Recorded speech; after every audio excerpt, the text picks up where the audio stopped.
नाजरीन अस्सलाम वालेकुम। भैंसा अपडेट न्यूज में आप तमाम का खैर मकदम है। भैंसा शहर के एसपी कैंप ऑफिस में मुनक़िदा अवामी शिकायती दरबार प्रोग्राम के दौरान मुख्तलिफ शिकायतें मौसूल हुई। इस दौरान भरोसा सेंटर के अमले ने मुख्तलिफ मामलात में अफराद ख़ानदान की काउंसलिंग की।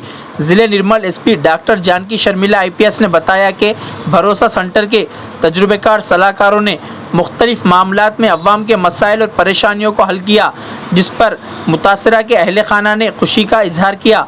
अवामी शिकायती दरबार प्रोग्राम में भैंसा डिवीज़न के मुख्तलिफ इलाक़ों से दरख्वास्त गुजारों की जानिब से शिकायत मौसूल हुई, जिस पर मुतल्लिक़ा पुलिस स्टेशनों के अहदेदारों को तलब करते हुए मुतासरीन के मसाइल को कानून के तहत जल्द अज जल्द हल करने की हिदायत दी गई।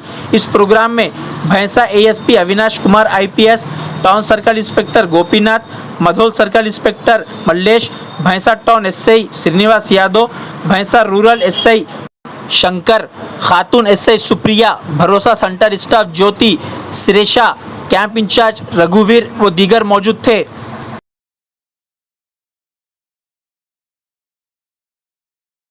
नाजरीन, आपके अपने YouTube चैनल भैंसा अपडेट न्यूज को लाइक, शेयर और सब्सक्राइब जरूर करें।